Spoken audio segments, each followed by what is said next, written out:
Hey, my friends, it's Matt. This is the 10-Minute Bible Hour podcast. And do you remember back at the end of chapter 22, if you've been with me for any period of time, if this is your first time here, hey, welcome. Thank you for being here very much. We go straight through the book of Matthew a little bit every single day, and we're in Matthew chapter 23 right now, working on this series of condemnations, this series of very public denouncements toward the injustice, awful leadership, and cruelty, and missing the pointedness of the religious leaders at the time of Jesus. And so there's a series of woes, like these oracular declarations. Woe to you for this, woe to you for that. And we just finished up the third of those woes. But all of that said, do you all who have been here with me working on this, do you remember at the end of chapter 22 when what seems like a pretty level-headed Pharisee comes up to Jesus and he's like, hey, what's the greatest commandment in the law? And Jesus says, love the Lord your God with, paraphrasing here, everything you got, and love your neighbor as yourself. And we know from the corresponding account over in Mark that the Pharisee is like, oh, yeah, right on. That's a good answer. And Jesus reciprocates that goodwill with like, you're close to getting it. Well, in that discussion, one of the things that you and I took a minute to think about was just like, if you could only ask one question of God, and you already knew that there's definitely a God. Like, he's real. He's definitely the first cause. He made all the things, but you still got all kinds of questions of like, what does that mean? If you had one question, let's reflect on this further, what would you ask? Well, I think some people would maybe ask something philosophical, like what happens with this, or how does that work, or why is there suffering, or why is there evil? I think those are all very valid questions. I think that'd all be reasonable.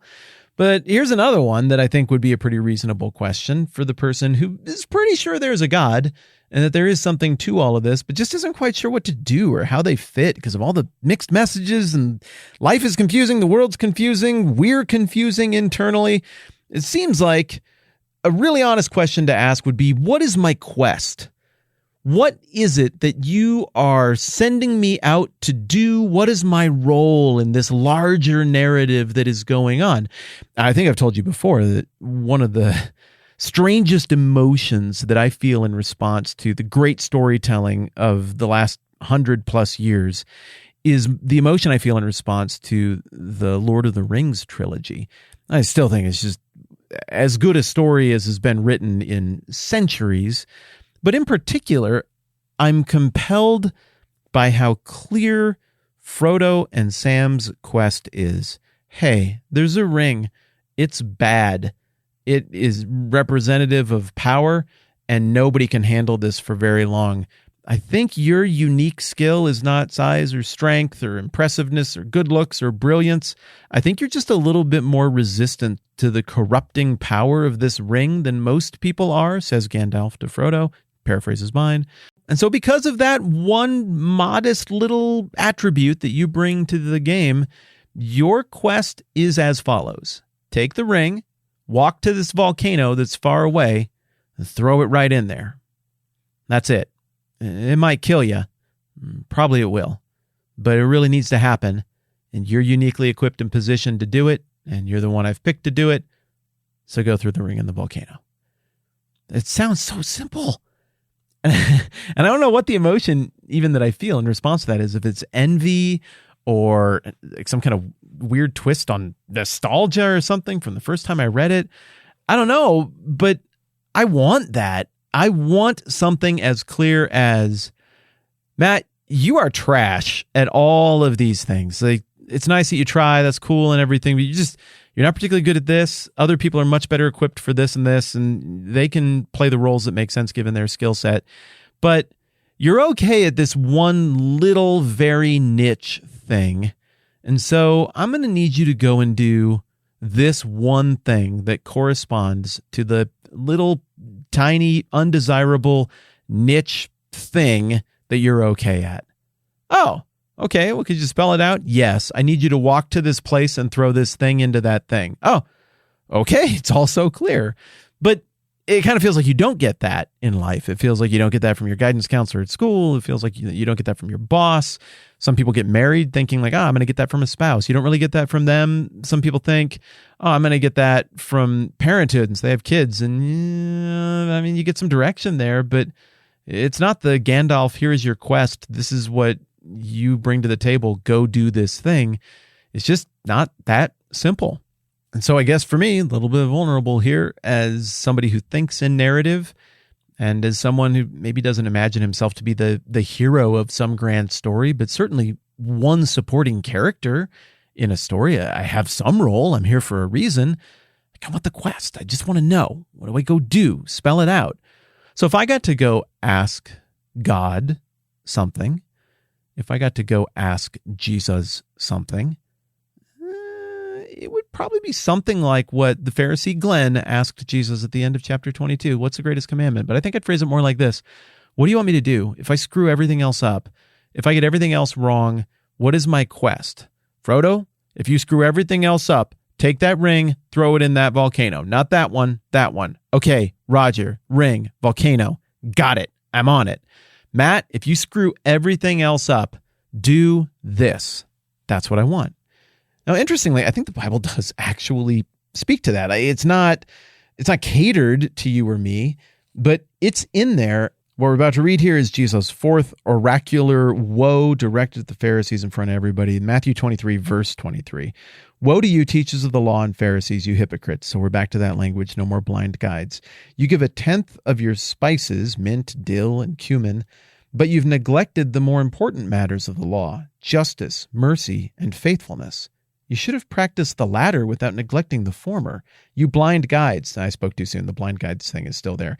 You strain out a gnat but swallow a camel. We'll get to what all that imagery means next time around. But pretty simply, it looks like Jesus is saying to the Pharisees that they are hypocrites because they donate even on their herb garden, like 1/10 of each of these herbs that I grow in my window in my little bonus garden. You have to give that. That is the obligation. Tithing is important. And I think biblically that, it's in there. It's important.